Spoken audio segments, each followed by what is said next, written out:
முடிவெடுப்பார். இதை விரும்பலாமா, இதை லவ் பண்ணலாமா, இதை லவ் பண்ணக்கூடாதா, இதை விரும்பலாமா, இதை விரும்பக்கூடாதாங்கிற முடிவெடுப்பார்.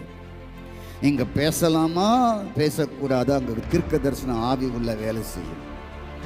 இங்கே போகலாமா இங்கே போகக்கூடாதா என்ற தீர்க்க தரிசன ஆவி வேலை செய்யும்.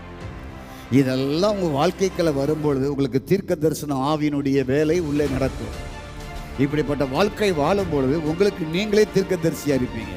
நீங்கள் உங்களுக்கே நீங்கள் கைடாக இருப்பீங்க. உங்களுக்கு நீங்களே ஒரு டீச்சராக இருப்பீங்க, பேராசிரியராக இருப்பீங்க. உங்களுக்கு நீங்களே வழிநடத்துகிற ஒரு எஜமானா மாறி போயிருவீங்க. புரிகிறதா? அப்போ இந்த மறுபுறப்பின் மூலமாய் நாம் பெற்றுக்கொண்ட காரியங்கள் அத்தனையும் கர்த்தருக்கு ஸ்தோத்திரம். நம்முடைய மறுபிறப்பின் வாழ்க்கையிலே பல அனுபவங்களை நமக்கு ஏற்படுத்துகிறது, பல அனுபவங்களை நமக்கு கொடுக்கிறது.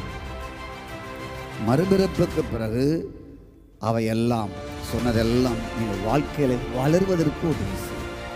நான் ராஜாவாக இருக்கிறேன், நான் ஆசாரியனாக இருக்கிறேன், நான் புது சிருஷ்டியாக இருக்கிறேன், நான் தேவனுடைய ஜீவனை வாழ்க்கையில் பெற்றிருக்கிறேன், நான் மாளிகையாக இருக்கிறேன், நான் வாஸ்தலமாக இருக்கிறேன், அவருடைய நகரத்தாராக இருக்கிறேன், அவருடைய சைலமாக இருக்கிறேன், அவருடைய எலும்புக்குரியவனாக இருக்கிறேன், நான் உயிருள்ள கற்களாக இருக்கிறேன், அவரோடு நான் ஒப்புரவாக்கப்பட்டு இருக்கிறேன், அவரோடு ஐக்கியப்பட்டு இருக்கிறேன்